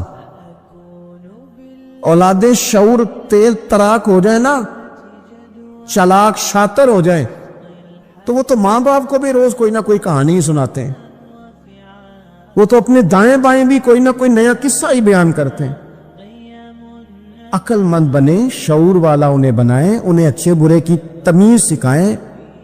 یعنی شعور چلاک آدمی تو حلال حرام کی پرواہ نہیں کرتا، بس وہ دیکھتا ہے میں نے پارٹی کو قابو کیسے کرنا ہے. لیکن عقل مند وہ ہوتا ہے جو دیکھے کہ یہ میرے لیے جائز ہے کہ ناجائز ہے، محنت سے کام کرے، شعور سے کام کرے، لیکن لقمہ حرام کبھی اپنے گھر داخل نہ ہونے دے. یہ شعور ہے، یہ بلندی ہے. یعنی شعور یہ ہے کہ اسے پتا چلے کہ یہ حق میرا ہے، یہ میرے بھائی کا ہے، یہ حق میرا ہے، یہ میرے ملازم کا ہے، یہ حق میرا ہے، یہ میرے پڑوسی کا. یہ شعور ہے. اور چالاکی کیا ہے کہ وہ تیزی دکھائے اور سب کا مال ہڑپ کر کے اپنے گھر لے آئے اور کسی کو پتہ بھی نہ چلنا دے. یہ چالاکی ہے. چالاک نہ بنے، باشعور بنے، فہم والے بنے. میرے نبی پاک صلی اللہ تعالی علیہ وسلم پر اللہ تعالیٰ نے جو قرآن مجید کتاب نازل کی تو 300 کے لگ بھگ آیات قرآن پاک میں ایسی ہیں جن کا زیادہ مطالعہ ہے، وہ زیادہ جمع کر لیں گے. 300 کے قریب آیات ایسی ہیں جس میں اللہ تعالیٰ نے عقل اور شعور کی طرف بڑھنے کا حکم دیا ہے. فرمایا عقل والو غور کرو، تم دیکھتے نہیں زمین و آسمان میں اختلاف ہے، رات اور دن آتے جاتے ہیں، اس میں غور کرو، اس میں نشانیاں ہیں. پر ان کے لیے جو عقل رکھتے ہیں، جو شعوری بلندی رکھتے ہیں، تیزی نہیں، چالاکی نہیں، شاطر پن نہیں. ابو جہل جو تھا نا وہ بیوقوف آدمی نہیں تھا. دور دراز سے لوگ اس کے پاس اپنے مقدمات کا فیصلہ کرانے آتے تھے. چالاک آدمی تھا، اتنی زبردست بات کرتا تھا، اتنی اچھی باتیں سناتا تھا کہ لوگ لوٹ پوٹ ہوتے تھے، گھنٹوں بیٹھ کے لوگ اس کی بات سنتے تھے. لیکن شاطر تھا، عقل مند نہیں تھا. اگر عقل مند ہوتا تو اسے نظر آ جاتا کہ وہ دیکھو آفتاب نبوت چمک رہا ہے، وہ غلام ہو جاتا ہے رسول پاک کا. لیکن وہ چالاک تھا، چالاکیاں کرتا رہا، تیزیاں دکھاتا رہا. اس نے اس ترتیب سے اسلام کی مخالفت کی. آپ دیکھیں نا، جس رات نبی پاک صلی اللہ علیہ وسلم کو شہید کرنے کا ارادہ ان ظالموں نے کیا ہے تو بڑی پلاننگ کی. ہر قبیلے سے ایک ایک بندہ لے کے آؤ، ہر قبیلے سے، اور اس کے ہاتھ میں تلوار تھماؤ. جب ہر قبیلے کا بندہ ہوگا تو اگر معاذ اللہ حضور کو شہید کرنے میں کامیاب ہو گئے تو کسی ایک قبیلے پر الزام بھی نہیں آئے گا اور بنو ہاشم کسی ایک قبیلے کا مقابلہ بھی نہیں کر سکیں گے. اس چالاکی سے یہ کبھی لوگوں کی سمجھ میں باتیں نہیں آتی تھی، پر چالاک تھے. اس چالاکی سے یہ دین کی مخالفت کرتے تھے، یہ تیزی دکھا کے مخالفت کرتے تھے، اور جناب صدیق اکبر دفاع کی کوششیں کرتے تھے. وہ شعور کے ساتھ، فہم کے ساتھ انہوں نے بھی انداز اختیار کیا نا. انہوں نے چالاکی کی کہ ہر قبیلے سے ایک ایک بندہ. وہ تو اللہ کی حکمت تھی کہ سرکار نے ایک مٹھی میں پکڑ کے مٹی پھینکی تو ان کی آنکھوں کے آگے اللہ تبارک و تعالیٰ نے پردے ڈال دیے. لیکن اس کے مقابلے میں حضرت صدیق اکبر فہم و فراست کا، شعور کا وہ مظاہرہ کر رہے ہیں. وہ کیسا بندوبست کرتے ہیں؟ کہتے ہیں اپنے غلام سے کہ 2 اونٹنیاں موٹی تازی، ان کو تم نے لے کے غار کے اس جانب آ جانا ہے. اپنے غلام سے کہتے ہیں کہ تم نے ان اونٹنیوں کو وہاں پہنچانا ہے. بیٹے سے کہتے ہیں سارا دن کام کاج کے سلسلے میں ادھر ادھر جانا اور کافروں کی باتیں سن کے پہنچانا کہ نیا منصوبہ کیا بنا رہے ہیں. اپنی بیٹی سے کہتے ہیں پتر کھانا پکا کے، کل کا باسی نہیں تازہ پکا کے، اور پھر اس کو تیار کر کے، اور بیٹا دن کے اجالے میں نہیں رات کے اندھیرے میں آنا. اب یہاں اقبال بولے، اقبال کہنے لگے جب عشق سکھاتا ہے آداب خود آگاہی، عشق بھی ایک عقل دیتا ہے. جب عشق سکھاتا ہے آداب خود آگاہی تو کھلتے ہیں غلاموں پر اسرار شہنشاہی. پھر وہ غلاموں کو بادشاہ بنا دیتا ہے. تو کہا رات کو وہاں کھانا پہنچانا، یہ ان کا شعوری فیصلہ ہے. اور رستے میں حضرت صدیق اکبر بھی شعور کا مظاہرہ کرتے ہوئے حضور کو لے کے جا رہے ہیں. انہوں نے بھی پلاننگ کی، منصوبہ بندی کی، پر چالاکی سے. حضرت صدیق اکبر بھی اپنا شعور استعمال کر رہے ہیں. رستے میں ایک شخص ملتا ہے جناب صدیق اکبر کو، یہ شعور ہے، یہ فہم ہے، یہ فراست ہے. ایک شخص رستے میں ملتا ہے. عرب کے اندر ایک رواج تھا کہ کبھی کبھی نہ کوئی ہادی ساتھ لے لیا جاتا تھا. ہادی اس کو کہتے تھے جو رستہ دکھاتا تھا آگے آگے. وہ کچھ تھوڑا بہت نذرانہ لیتے تھے، رقم لیتے تھے، رستہ دکھاتے تھے. چونکہ وہ رستہ بتانا بڑی دور دور تک آبادی نہیں ہوتی تھی تو پوچھیں گے کس سے اگر بھول گئے تو ایک شخص ساتھ رکھ لیا جاتا تھا. رستے میں ایک شخص ملا جو مدینہ شریف سے جا رہا تھا مکہ مکرمہ. حضرت صدیق اکبر کو وہ جانتا تھا، نبی پاک علیہ السلام کا بظاہر آشنا نہیں تھا. حضرت ابوبکر صدیق سے پوچھتا ہے یہ کون ہے؟ اب حضرت صدیق اکبر کا شعور دیکھو، وہاں شعور اسلام کی مخالفت میں چالاکی استعمال ہو رہی، یہاں شعور دفاعی اسلام میں استعمال ہو رہا ہے. یہ فہم ہے، یہ عقل ہے.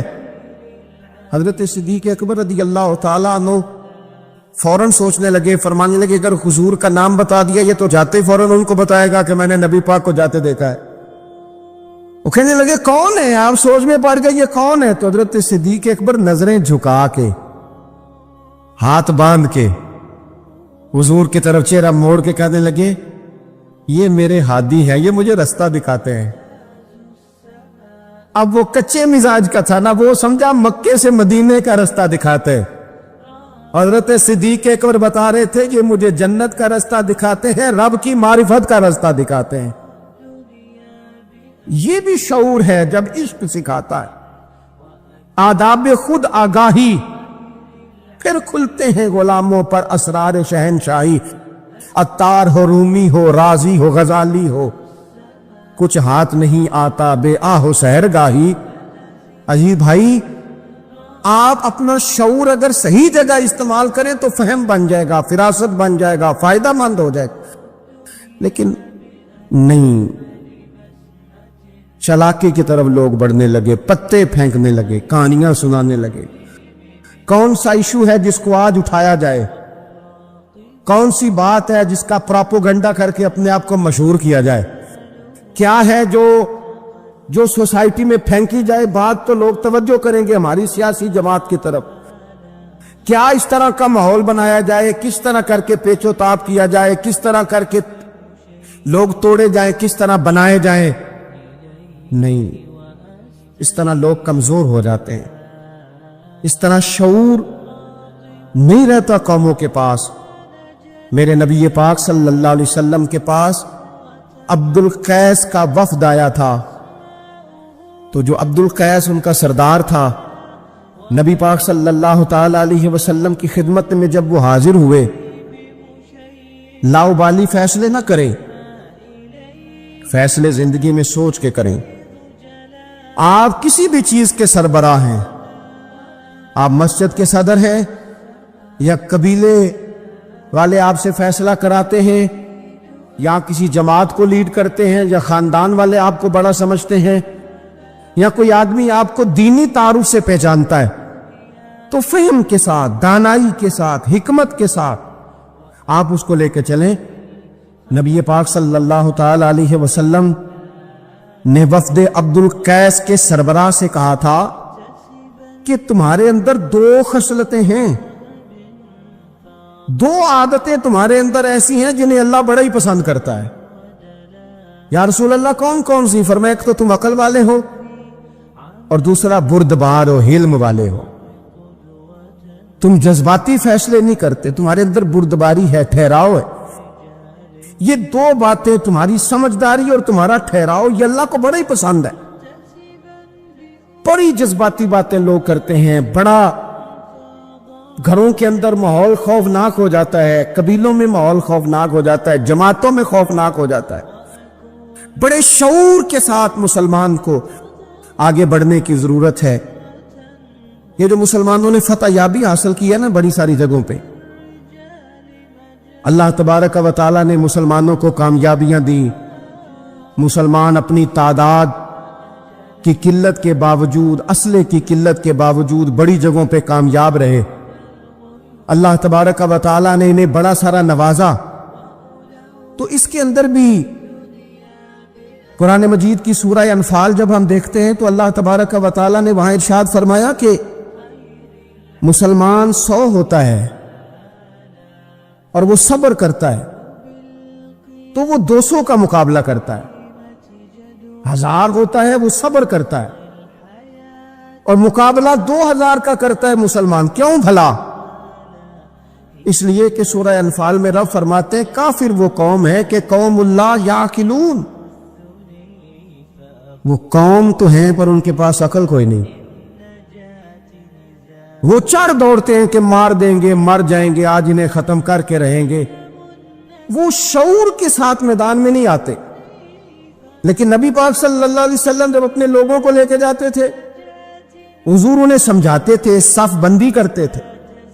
نبی پاک علیہ الصلوۃ والسلام ایک طریقہ بتاتے تھے کہ جھنڈا تمہارے ہاتھ میں رہے گا، اگر یہ آدمی شہید ہوتا ہے تو جھنڈا بھائی مدد اللہ کی ہے، لیکن حکمت کے تقاضے سارے پورے کیے جائیں، وہ سارے کام کیے جائیں جو وقت کے تقاضوں کی ضرورت کے مطابق ہوں۔ رسول پاک صلی اللہ علیہ وسلم ان کو بتایا کرتے تھے کہ تم نے اس درے پہ ڈیوٹی کرنی ہے، کوئی نیچے نہ اترے جب تک ہم نہ کہیں، تم یہاں کھڑے رہو۔ ایک آدمی کو پیچھے رکھتے تھے، تم نے اس قافلے کے بالکل پیچھے آنا ہے۔ اگر کسی کا سامان گر جائے، کوئی اونٹ پیچھے رہ جائے، کوئی مسئلہ ہو جائے، تمہیں پتا ہو۔ شعور کے ساتھ، بالیدگی کے ساتھ بیٹھ کر، عقل کے ساتھ، فہم کے ساتھ۔ ہمارے پاس بہت سارے لوگ آتے ہیں، بڑی بڑی جذباتی باتیں بتاتے ہیں، اس طرح بھی کر دیں، اس طرح بھی کر لیں۔ آپ لوگوں کو یہ بھی بتائیں، بڑے بڑے رکے آتے ہیں، بڑی بڑی باتیں سخت لوگ کرنے کا کہتے ہیں، ایسی کی تیسی کر دیں آپ۔ تو ہمیں پتہ ہے، چلیں تھوڑا سا کتاب و سنت اپنی نظر سے صحیح، تھوڑے علم سے صحیح، پر ہمیں بھی تھوڑا سا پتہ ہے۔ تو میں بہت سارے دوستوں کو کہا کرتا ہوں کہ او بھائی چلو ٹھیک ہے، سخت بات نہیں کرتے، جلال میں نہیں آتے، پر اس کا یہ مطلب تو نہیں نا کہ ہمیں پتہ نہیں کسی بات کا۔ نبی پاک صلی اللہ علیہ وسلم نے انسان کو کہا کہ اندر کا بوجھ اتار دے ورنہ تیرے لیے جینا مشکل ہو جائے گا۔ یہ اتار دے اندر کے سارے بوجھ، یہ جھوٹ کا بوجھ، یہ عداوت کا بوجھ، یہ حسد کا بوجھ۔ اعلیٰ حضرت بریلوی رحمۃ اللہ علیہ ملفوظات شریف میں فرماتے کہ حسد کرنے والا سامنے والے بندے پہ اعتراض نہیں کرتا، بلکہ حسد کرنے والا اللہ کی تقسیم پہ اعتراض کرتا۔ وہ کہتے ہیں اسے کو دیا ہے، مجھے دینا چاہیے تھا۔ بحث کرتے ہیں لوگ، اپنے گھر بیٹھ کے دلائل جمع کرتے ہیں۔ کبھی کسی شخص کے بارے میں آپ ذرا قرآن مجید پڑھیں اور میرے رسول کریم صلی اللہ تعالی وسلم کی احادیث کا مطالعہ کریں۔ قرآن تو حضرت موسیٰ کی شان بھی بیان کرتا ہے، حضرت یوسف کے تذکرے نہیں بیان کرتا قرآن، جناب عیسیٰ روح اللہ کی عظمت قرآن بیان نہیں کرتا۔ اعلیٰ حضرت بریلوی رحمۃ اللہ علیہ کے سامنے کسی نے شعر پڑھا کہ شان یوسف جو دبی تو وہ بھی اسی در پہ دبی، تو اعلیٰ حضرت فرمانے لگے تمہیں غلطی لگ گئی ہے، میرے نبی کسی کو دبانے نہیں آئے۔ تو بندے بڑے حضرت ہوتے ہیں نا جی، اعتراض تو پڑا ہے، ابھی واٹتے پہ آئے۔ تو کہنے لگا جی شعر پہ اعتراض کرنا آسان ہے پر شعر کہنا مشکل ہے، تو فرمانے لگے چلو کہہ بھی دیتے۔ اس نے کہا دی آپ کہیے، تو فرمانے لگے شعر یوں کہو کہ شان یوسف جو بڑی وہ بھی اسی در سے بڑی، شان یوسف جو بڑی تو وہ بھی اسی۔ عزت دینے سے آپ کوئی کمزور ہو جائیں گے؟ کوئی نقصان ہو جائے گا کسی کو عزت دینے سے؟ کیا فرق پڑتا؟ لیکن آپ یقین کریں کہ وہ اتنی مصیبت بنی ہے عزت لینے کی، پروٹوکول لینے کی، اپنا آپ منوانے کی، اتنی زیادہ، بلکہ وہ لوگ جن کو بالکل اس چکر میں نہیں پڑنا چاہیے تھا، درویش لوگ، وزیروں کا بھی استقبال ہو رہا ہوتا ہے اور پیروں کا بھی استقبال ہو رہا ہوتا ہے۔ کوئی وزیر چڑھ جائے روڈ پہ تو رستہ غریب آدمی کو پھر بھی نہیں ملتا، تو کوئی تگڑا پیر چڑھ جائے تو پھر بھی نہیں رستہ ملتا، حالانکہ یہ درویش ہیں، یہ فقیر ہیں، یہ فقر کا درس دیتے ہیں، لیکن چاؤ ہی بڑا ہے۔ میرے رسول کریم صلی اللہ علیہ وسلم نے سادہ اور سمجھ والا اور عین طبیعت کے مطابق، جس میں کسی بندے کو کوئی مشکل نہ ہو۔ پتہ ہے میرے محبوب کا کمال یہ تھا کہ نبی کریم تک رسائی بڑی آسان تھی، ہر بندہ بڑی آسانی سے پہنچ جاتا، بڑی آسانی سے۔ بخاری میں بھی حدیث ہے، لیکن قاضی اعجاز رحمۃ اللہ تعالی علیہ نے بڑے پیار سے لکھی ہے اور انوکھا رنگ ان کی تحریر میں چھلکتا ہے۔ حضرت انس بن مالک رضی اللہ تعالیٰ عنہ فرماتے ہیں کہ ملک شام کا ایک شخص حضور کی بارگاہ میں حاضر ہوا اپنے بادشاہ کا کوئی پیغام لے کے۔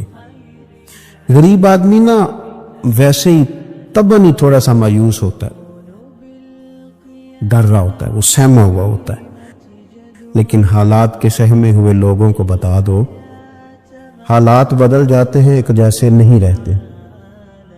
لیکن یہ بیچارے سہمے، یہ ہر جگہ ڈر رہے ہوتے ہیں، یہ آستانوں پہ بھی ڈر کے پیچھے بیٹھے ہوئے ہوتے ہیں، آستانوں پہ پروٹوکول مل رہا ہوتا ہے جس کی جیب تگڑی ہوتی، تو ڈرتے ہیں یہ لوگ، اور ان پہ پریشر بڑھا دیا جاتا ہے، کچھ ایسے کام کیے جاتے ہیں جن سے ان کی دلوں پر بوجھ بھی رہتا ہے کہ نہیں یہاں بات کوئی نہیں کرنی۔ حضرت انس بن مالک رضی اللہ تعالیٰ عنہ فرماتے ہیں جب وہ آیا نا نبی کریم کی بارگاہ میں تو وہ کانپنے لگا، کوئی بات بھی نہیں ہوئی، کوئی ایسا مسئلہ بھی نہیں ہوا، لیکن وہ کانپنے لگا اور تھر تھر کانپنے لگا۔ تو اللہ کے رسول صلی اللہ علیہ وسلم نے اسے فرمایا کہ کیوں ڈرتے ہو، کیا بات؟ کہنے لگا میں مدینے کی جو ریاست ہے اس کے سربراہ کے پاس آیا، غریب آدمی ڈر لگتا ہے کوئی ایسی بات نہ ہو جائے کہ آپ ناراض ہو جائیں۔ تو انہوں نے تو دیکھا تھا نا ان لوگوں کو کہ جو جانور کو مالک کی مرضی کے بغیر چھاؤں میں باندھ دیتے تھے تو مار پڑتی تھی، اتنا سیانہ ہو گیا تو مرضی کرے گا، مجھے ڈر لگ رہا ہے۔ حضرت انس بن مالک کہتے ہیں بات کہاں کی تھی، چلی کہاں گئی؟ اس نے کیا کہا اور پھر جواب میں میرے محبوب نے کیا فرمایا؟ آپ ذرا بات کا لیول دیکھیں اور حضور کی گفتگو کا سٹیٹس دیکھیں۔ یہ وہ لوگ، یہ وہ تربیت ہے جو لوگوں کے دلوں اور روحوں تک اترتی ہے۔ میرے نبی کریم صلی اللہ تعالی علیہ وسلم نے بات سنی تو حضور رو پڑے، اور اتنا روئے کہ گھٹنوں کے بل زمین پر بیٹھ گئے۔ جناب انس بن مالک فرماتے ہیں حضور فرمانے لگے نہ بھائی تو کسی بادشاہ کے پاس نہیں آیا، نہ تو کسی حکمران کے پاس نہیں آیا، تو اس بیٹے کے پاس آیا ہے جس کی ماں گوشت کے خشک ٹکڑے کھا کے بھی رات گزار لیا کرتے۔ میری ماں تو گوشت کے خشک ٹکڑے کھا کے رات گزار لیتی تھی، نہ تو کسی۔ حضرت انس بن مالک کہتے ہیں اس نے بات سنی تو وہ بھی رو پڑا، اور میں نے سنی تو میں بھی رو پڑا۔ دوستو رسول کریم دیکھیں نا ہم لوگوں نے کس طرح کا لیول بنایا ہوا ہے۔ ابھی تک وہ جو دولت کا رٹا ہے تھوڑا بہت، وہ ابھی تک چلتا ہے۔ ابھی تک خاندان کے اندر کوئی بندہ امیر ہو جائے تو چودھری بھی وہی ہوتا ہے، سیانا بھی، میرا تو خیال ہے پیر بھی وہی ہوتا ہے، شرط یہ ہے کہ اس کے پاس پیسے ہونے چاہیے، وہی شیخ ہوتا ہے، سارا کچھ وہی ہوتا ہے۔ نبی پاک صلی اللہ علیہ وسلم نے ہمیں کہا کہ یہ تمہارے اندر کے بوجھ ہیں، ما حاک فی صدرک، گناہ جو ہوتا ہے یہ کھٹکتا ہے سینے میں، یہ بندے کو پریشان کرتا ہے، بندہ تکلیف میں ہوتا ہے کسی کو پتہ نہ چل جائے۔ ہم لوگوں نے آہستہ آہستہ کر کے نا احساسات کی دنیا چھوڑ دی ہے، ہمارا مزاج نہیں، چھوٹی چھوٹی باتیں ہوتی ہیں لیکن ہم توجہ نہیں نہ کرتے، توجہ نہیں کرتے. کوئی اتنا مشکل بات نہیں کہ رات کو بیٹا پھل لے کے آیا تو اپنی بیوی کے کمرے میں چلا گیا. لوگ اس کی ماں کو اور اس کے باپ کو یہ بات آسانی سے کہہ دیتے ہیں کہ آپ حوصلہ کریں، دفع کریں، جو کر رہا ہے کرنے دیں. لیکن جس بندے کی کل کمائی اس کا پتر ہو اور بھری جوانی میں جس نے کہا ہو بیوی سے کہ چل میں پرانے کپڑوں پہ عید گزار لوں گا، تو نئے کپڑے بچوں کے لے آ. جس نے 30 سال سعودی عرب میں، دبئی میں، مسقط میں، پردیس میں گزارے ہوں پر وہاں کمبل بھی نہ بدلا ہو کہ چلو بچے میرے پڑ جائیں، اس کی کل کمائی باغ تیرے دی کر کر راکھی، ساری عمر گزاری تو جدوں یہ باغ پکن تے آیا لے گئے اور وپاری، تو وہ پھر جا کے تو 6 کنوں رکھ کے پلیٹ میں اپنی بیوی سے کہتا ہے جا ابا جی کو دے آ. یہ کہنا آسان ہے باپ کو کہ تو صبر کر، حوصلہ کر، پر وہ باپ جب پیچھے پلٹ کے دیکھتا ہے تو کہتا ہے دنیا نے تو تجھے تحفہ دیا ہوگا، میں نے تو جوانی تجھے دے دی، خوشیاں ساری تیرے نام کر دی اور تو میرے ساتھ یہ سلوک کرنے چلا. احساسات نہیں، اس کو پتہ ہی نہیں. روز دوست کو ٹیلی فون کرتا ہے کہ آج باہر سے کھانا کھائیں، کبھی ابا جی کو بھی کرنا کہ ابا جی آج میرے بغیر روٹی نہ کھانا، میں آؤں گا تو مل کے کھائیں گے. کبھی کہے اماں کو کہ اماں مجھے بڑے بڑے ریسٹورنٹ میں وہ مزہ نہیں آیا کہ تیرے ہاتھ کے چاولوں کی روٹی میں مزہ آیا، آج پکا نا. مجھے لگتا ہے اماں کو راشا بھی ہو نا، راشا بھی ہو تو پھر بھی وہ تیرے لیے محنت کرے گی. لیکن احساس ضروری ہے نا، وہ ہم پیدا نہیں کرتے، وہ ہماری توجہ نہیں جاتی. صاحب طبقات کہتے ہیں نبی کریم صلی اللہ تعالی علیہ وآلہ وسلم نے نا جب صحابہ کرام آئے تھے مکہ مکرمہ سے مدینہ طیبہ، تو آپ نے سن رکھا ہے کہ انصار مدینہ نے اپنی جائیدادیں بھی تقسیم کر کے آدھی آدھی مہاجرین کو دے دی تھی. تو ان میں ایک حضرت ام ایمن بھی تھی، نبی کریم کی رضائی والدہ ہیں. یہ حضرت عبداللہ رضی اللہ تعالیٰ عنہ جو سرکار کے والد گرامی، ان کی آزاد کردہ لونڈی حضرت سیدہ طیبہ طاہرہ جناب آمنہ رضی اللہ تعالیٰ عنہ کی بھی بڑی خدمت کی انہوں نے. ان کو بھی ایک باغ ملا ہوا تھا. جب وہ خیبر کے علاقے فتح ہو گئے، یہودیوں سے بہت سارے علاقے لے لیے، تو اللہ کے رسول صلی اللہ علیہ وسلم نے فرمایا اب اس طرح کرو کہ یہ جو تم نے جائیدادیں لی ہوئی ہیں نا انصار سے، یہ واپس کر دو اور تمہیں اس میں سے دے دیتے. حضور علیہ السلام نے انصار مدینہ سے بھی کہا کہ میں ان کو یہ جائیدادیں دے کے اور تمہاری واپس کرانے لگا ہوں. تو انصار نے تو وہاں بھی بڑا انوکھا جواب دیا کہ یا رسول اللہ ہماری والے بھی رہنے دے اور وہ والے بھی ان کو دے دے. وَيُقْصِرُونَ عَلَىٰ أَنفُسِهِمْ وَلَوْ كَانَ بِهِمْ خَصَاصَةٌ، یہ بھی ان کو ان کے پاس رہنے دے. محبوب نے فرمایا نہیں، میرا فیصلہ یہی ہے. حضرت ام ایمن رضی اللہ تعالیٰ عنہ کے حصے میں ایک باغ آیا ہوا تھا، تو محبوب کریم سید عالم صلی اللہ علیہ وسلم نے کہا اماں جی آپ کو کوئی اور باغ دے دیتے ہیں، یہ والا باغ واپس کر دیں. سیدھی سادی بیوی تھی، ناز تھا کہ میں نے حضور کی خدمت کی ہے بچپن میں، ناز تھا. کہنے لگی میں تو نہیں واپس کرتی، یہ ناز ہے، ورنہ حضور کو کوئی انکار کر سکتا، میں تو نہیں واپس کرتی. حضرت عائشہ صدیقہ رضی اللہ تعالیٰ عنہ فرمانے لگی اماں جی یہ آپ کیا کہہ رہی ہیں؟ حضور فرمانے لگے عائشہ آپ خاموش ہو جائیں، یہ بڑھاپا ہے، اس کے احساسات ہیں، اس کے جذبات ہیں. آپ یقین کریں کئی دفعہ بوڑھے بیچارے نا درد سے بات نہیں بتاتے کسی، وہ کہتے ہیں کیا کرے، کپڑا اٹھائیں تاکہ پیٹ ننگا ہو جائے، کیسے بات کریں. نبی کریم سید عالم علیہ السلام اماں جی کے قریب گئے، کہا اماں جی میرے ساتھ چلو ایک دفعہ باغ دیکھ تو لو. حضور ساتھ لے کے گئے، ایک باغ دکھایا تو کہنے لگی نہیں نہیں میں نے نہیں لینا، یہ مجھے میرے والا ٹھیک. حضور نے پھر دوسرا دکھایا، کہنے لگی یہ بھی نہیں مجھے پسند. محبوب نے تیسرا دکھایا تو کہنے لگی یہ تو میرے والے باغ سے بھی پیارا ہے، یہ میں لے لوں گی. جب وہ مسکرائیں تو حضرت عائشہ کہتی ہے میں نے حضور کی آنکھوں میں آنسو دیکھے، فرمایا الحمدللہ اس کا دل نہ راضی ہو گیا ہے. یہ طریقہ ہے میرے عزیز، تھوڑے احساسات تو پیدا کریں، تھوڑے اپنے جذبات. کتنے اتنی خود غرضی والی زندگی ہے کہ مجھے صرف میرا ہی خیال ہے. اور جو جہاں بیٹھا ہے نا، پتہ ہے ہم پریشان زیادہ کیوں ہیں؟ میں مولوی ہوں تو میں سارا دن یہی تقریریں کرتا ہوں، لوگ مولویوں کی عزت نہیں کرتے، لوگ مولویوں کی عزت نہیں کرتے. تو میں کہتا ہوں چھوڑیں یہ رٹا، عزت مانگنے کی کیا ضرورت ہے؟ اب منت مانگ کے عزت کرانی ہے؟ چھوڑیں، کوئی ضروری ہے؟ میں اس طرح کرتا ہوں کہ میں عزت کرنی شروع کر دیتا ہوں. میں کرتا ہوں نا 15-20 علماء کی عزت، چلو ہم آپس میں شروع کر لیتے تو خود بخود باقی بھی مسئلہ ٹھیک ہو جائے. بوڑھے لوگ ہر وقت شکایت کرتے ہیں عزت نہیں کی جاتی. عزت کیوں آپ بھیک مانگتے؟ کیا ضرورت؟ پیار دینا شروع کریں، روز بروز مطالبہ کرنا کہ میری خدمت کرو، میرے پیچھے چلو. اس سے تو دقت پیدا ہوتی، انسان تکلیف میں رہتا ہے. میرے رسول کریم علیہ السلام خیال رکھتے، چھوٹے چھوٹے بچوں کے جذبات کا بھی خیال کرتے، بوڑھوں کے جذبات کا بھی خیال کرتے. نبی کریم صلی اللہ علیہ وسلم ہر شخص کے بارے میں ایسا نظریہ رکھتے کہ جس سے قوم کو سکون ہوتا، دلوں کے اندر اطمینان پیدا ہوتا.